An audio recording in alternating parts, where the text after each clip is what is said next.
C'est bon? Alors je vous invite à ouvrir le chapitre de Tite, chapitre 2, verset 12. Tite, chapitre 2, verset 12. Alors, voilà, Tite, chapitre 2, verset 12.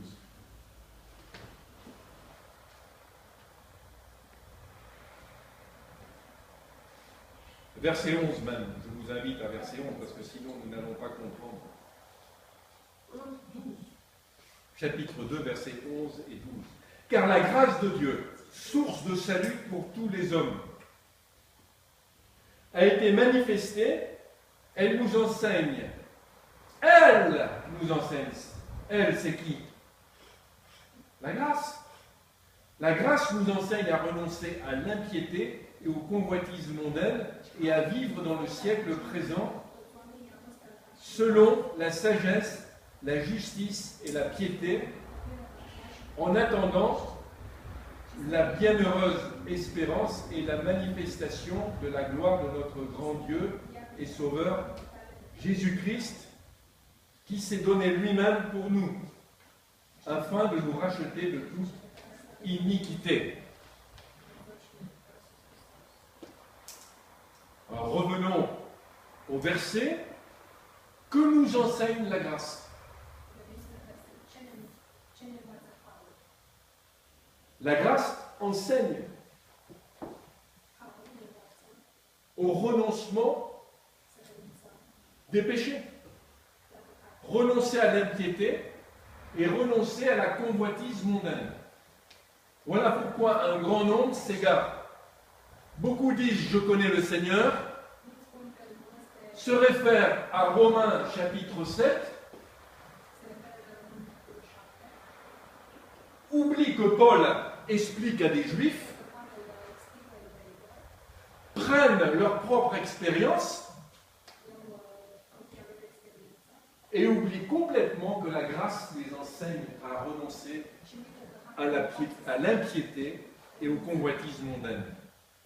Mais que la grâce va les encourager à vivre selon la sagesse, la justice et la piété. Alors, si la grâce, elle nous enseigne, n'oublions pas que notre Seigneur Jésus, dans Matthieu 28, 20, leur a dit, on l'a vu tout à l'heure, allez de par le monde, faites de toutes les nations des disciples, les baptisant au nom du Père, du Fils et du Saint-Esprit, avec la nuance pour professer le nom du Père, du Fils et du Saint-Esprit, dont nous devenons les disciples. Enseignez-leur toutes mes instructions. 28, 20. Enseignez-leur à observer tout ce que je vous ai prescrit, dit Jésus. Donc, l'enseignement est aussi un commandement de la part du Seigneur. Donc, la grâce nous enseigne aussi. La grâce qui nous a été donnée, parce que la grâce est venue par qui? Jésus-Christ. Par Jésus-Christ. Donc la grâce nous permet de connaître. La grâce nous permet de savoir de quelle manière nous devons vivre notre vie chrétienne. Amen. Amen. De notre côté, on peut se rappeler l'apôtre Paul qui nous dit aussi dans 1 Thessaloniciens 4.3, ce que Dieu veut, c'est votre sanctification. C'est que vous vous absteniez de l'impudicité. Donc ce que Dieu veut, C'est ce que la grâce enseigne. Et dans quel but? Mais rappelons-nous, dans Matthieu chapitre 3, versets 8 à 10, pour produire des fruits dignes de la repentance. Dans Matthieu chapitre 16, verset 24, pourquoi la grâce nous enseigne? Pour renoncer à soi-même. La grâce nous enseigne à se charger de sa croix, à mourir à nous-mêmes, en Christ, notre Sauveur. Dans Luc chapitre 1, verset 75, elle nous dit, chapitre 1, verset 75, pour marcher dans la sainteté et dans la justice tous les jours de notre vie.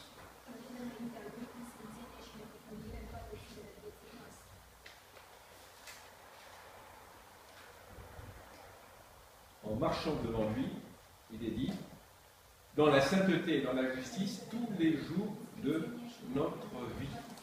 Amen. Amen. Ça veut dire que tous les jours de notre vie, nous sommes affranchis du péché. Et chaque jour tous les jours de notre vie, nous sommes esclaves de Dieu. On est loin du verset où Paul dit « Je ne fais pas ce que je veux ». Parce que de temps en temps, il y a quelques jours de la journée, quelques jours de la semaine, quelques jours du mois, ou plusieurs jours du mois, plusieurs jours de l'année, où je ne fais pas ce que je veux. Non. La Bible dit que la grâce nous enseigne pour marcher dans la sainteté, dans la justice, tous les jours de notre vie. Nous ne pouvons pas enseigner Romains chapitre 7, prendre l'expérience de Paul avant le chemin de Damas, avant que Paul rencontre Jésus-Christ. Je répète, Paul parle à des Juifs. Ces Juifs sont sous la loi. Ils font l'expérience de la loi. Ils se rendent compte qu'ils n'arrivent pas par la loi à vivre l'affranchissement du péché. Très important ce que nous disons là. Et Paul dit, mais regardez, moi j'étais dans cette situation avant, mais maintenant, je suis en Christ et je suis libéré, affranchi du péché. Alors la grâce, elle nous enseigne à marcher en nouveauté de vie. Alors ça, nous le savons. Ah, je suis une nouvelle créature en Jésus-Christ. Peut-être qu'il y en a qui pensent qu'une nouvelle créature, c'est une question de beauté. Je suis la plus belle des créatures en Jésus-Christ. Intérieurement ou extérieurement? Dieu nous demande de marcher en nouveauté de vie. Et là, vous pouvez vous référer à Romains chapitre 6, versets 4 à 6, verset 12 et verset 19. Romains 6, 4 à 6, 12 et 19. 12 à 19. 12 et 19. Que nous enseigne encore la grâce? À faire mourir les actions du corps. Ah, c'est intéressant parce que on a vu tout à l'heure les actions du corps dans Romains chapitre 7. Dans Romains chapitre 7, je ne fais pas tout ce que je voudrais faire. Mais il y a une loi en moi, dans mon corps, qui fait que je fais des choses que je ne veux pas. Oui, mais Paul, tu parles parce que tu montes ton expérience quand tu étais dans la loi. Mais aujourd'hui, la grâce, elle nous enseigne à quoi faire? À faire mourir les actions du corps. Quand j'entends parler de la parole de Dieu, de la grâce, de l'affranchissement du péché, de la sanctification, je me concentre sur Christ. Je vis en Christ. Mes pensées sont en Christ. Mon désir est en Christ. Ma vie est en Christ.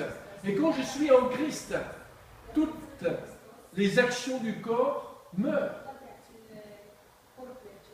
Mais si je m'excuse moi-même et je fais tout ce qui est indigne de Christ, recherchant après les excuses dans Romains chapitre 7, la vie chrétienne ne sera pas la véritable vie chrétienne, mais ce sera une vie qui conduit directement en enfer. Parce qu'il n'y a plus aucune condamnation en Jésus-Christ, mais si on ne marche pas selon l'Esprit de Dieu, on va aboutir en enfer, parce qu'on va marcher selon la chair. Parce que écouter un enseignement qui est permissible au péché finit par détruire la personne. Mais Dieu, lui, est venu pour nous faire marcher tous les jours de notre vie dans la sainteté et la justice, en nouveauté de vie, en faisant mourir les actions du corps. La grâce donc nous enseigne, comme dit chapitre 2 de l'épître de Tite au verset 11 et 12. Ensuite, qu'est-ce qu'elle nous enseigne, la grâce? 2, 11, 12. Tite 2, 11, 12. Nous avons déjà dit ce verset au début. Et la grâce nous enseigne pour se dépouiller des œuvres des ténèbres. Elle nous enseigne pour nous revêtir des armes de la lumière. Elle nous donne, la grâce, les armes nécessaires pour lutter contre les ténèbres. Et les ténèbres ne sont pas les ténèbres du dehors uniquement, mais les ténèbres provenant de la chair.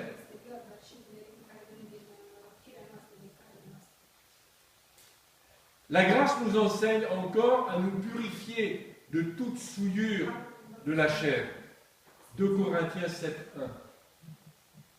1. Donc nous dépouiller des œuvres de ténèbres, de nous revêtir des armes de la lumière. Romains chapitre 13, versets 12 et 13. Ensuite, pour nous purifier de toute souillure de la chair, 2 Corinthiens chapitre 7, verset 1. Et pour achever notre sanctification dans la crainte. Quand nous venons à Jésus-Christ, nous commençons une vie de sanctification.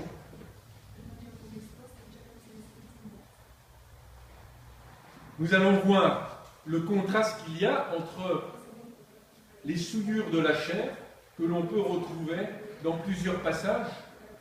Par exemple, nous connaissons tous les souillures de la chair de Galates 5, 19 et 20. Or, les œuvres de la chair, elles sont manifestes. Ce sont l'adultère, l'impudicité, l'impureté, la dissolution, l'idolâtrie, la magie, les inimitiés, les querelles, les jalousies, les animosités, les disputes, les divisions, les sectes, l'envie, les meurtres, l'ivrognerie, les excès de table et les choses semblables. Ça veut dire, la liste n'est pas finie.